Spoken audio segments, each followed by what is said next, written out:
You're heading to Spain with a team of archaeologists to try to find some ancient artifacts. You get lucky and uncover one of the greatest treasures of the Iberian Bronze Age. Iberian refers to the Bronze Age culture of Portugal and Spain.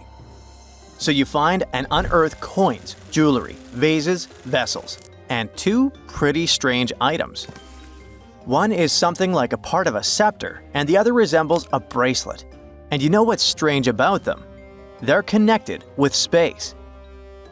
In 1963, several miles away from the city of Villena, Spain, scientists discovered the treasure of Villena, one of the most significant gold hoards from the Bronze Age.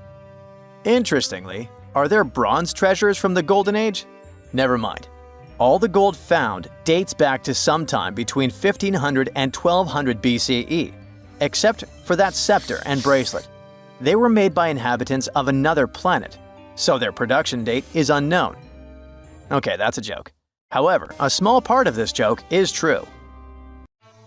When scientists studied the found gold, they discovered that those two items were made of iron. So what, you might think? Well, the catch is that in the Bronze Age, people didn't mine or manufacture iron. Work with this metal began around 850 BCE, about 400 to 700 years after the creation of the treasure of Villena. How is this possible? A clue to this mystery can be found in ancient Egypt. In the tomb of Pharaoh Tutankhamun, an iron dagger was found, which was also made of similar iron. But this dagger was much more valuable than all the others. And that's because it was made from a space object, a meteorite. Yeah, that bracelet and scepter were also made of meteoritic iron. Its difference from Earth metal is that cosmic iron has a high nickel content, so it all makes sense.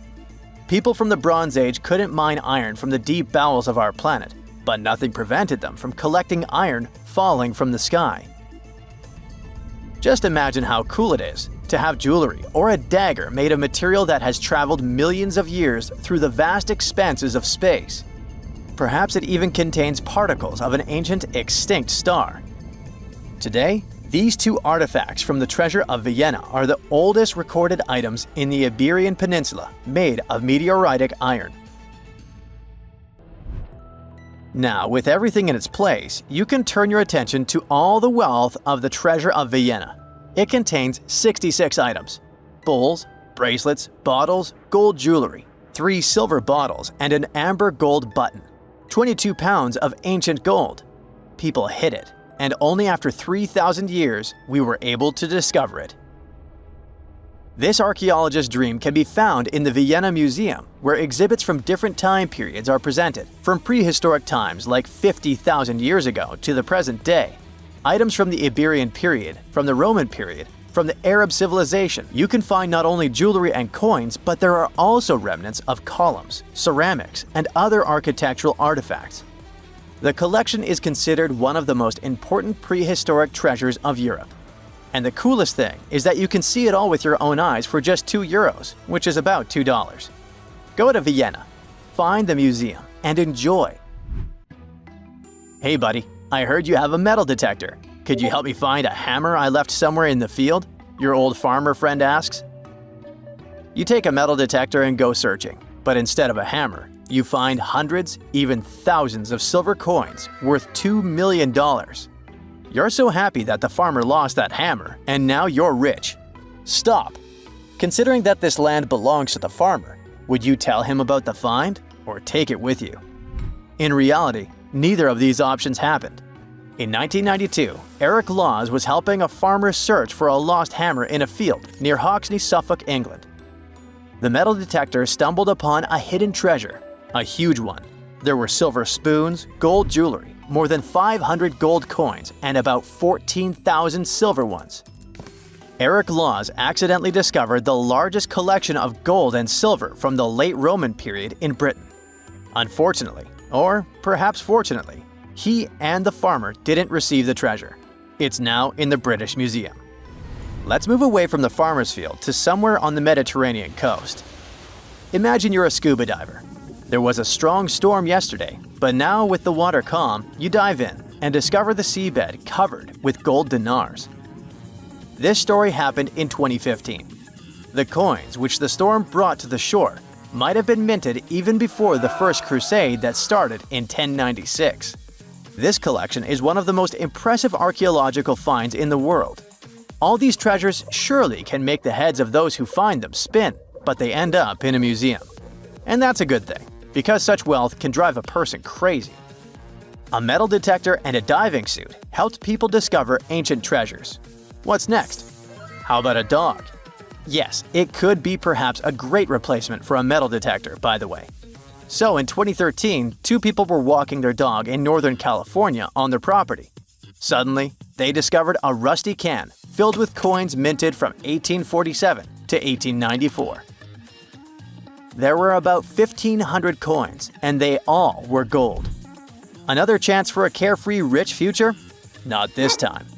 The find caused a lot of controversy among specialists. There was one version, according to which these coins could have been stolen from the US Mint. But later, the US Mint debunked this suggestion as they'd never had this gold in their storage. Anyway, it's interesting what the point was in hiding it all in someone else's yard. Some thief risked their freedom and life to get rich. When they succeeded, they just hid the coins as if they never existed. What a strange deal. Coins, jewelry, meteorite items, it's all cool. But let's end our video with something grand and epic. Archaeologists were conducting research near the Mediterranean coast of Egypt and discovered a treasure trove inside a sunken temple and sanctuary. Despite the waves, earthquakes, and seawater, the massive find was preserved in a not bad condition. The temple was built a very long time ago and collapsed in the middle of the 2nd century BCE. It was an important structure in ancient Egypt. People considered this place holy. Pharaohs came to the temple to seek help from the higher powers of Egyptian mythology to obtain titles for their rule. Titles of kings of the universe. For many people, this place was like the center of the universe, and now it lies forgotten on the seabed, almost ruined. Time spares nothing. Researchers found out the temple had been part of an ancient port city. A long time ago, an earthquake occurred in this area and destroyed the city. Tidal waves softened the ground and dragged the town into the Mediterranean Sea. While studying the temple, scientists found many secret treasures there: silver ceremonial instruments, gold jewelry, and alabaster vessels. In past times, people used them to store perfumes or greasy ointments called unguents. Perhaps in ancient Egypt, they weren't bad in the field of cosmetology. Near the temple, archaeologists discovered a Greek sanctuary. Apparently, the Greeks living in Egypt or coming here on business wanted to pay tribute to Aphrodite, so they created a small building in her honor. In that place, archaeologists found bronze and ceramic artifacts from different cultures. Scientists found out that the Greeks had permission to trade in the Egyptian city and even be its residents. It seems pharaohs living around 600 BCE were favorable to the Greeks. The profession of an archaeologist is very exciting. But what would you do if you found some ancient treasure? Before answering this question, find out what law applies to such finds in your country.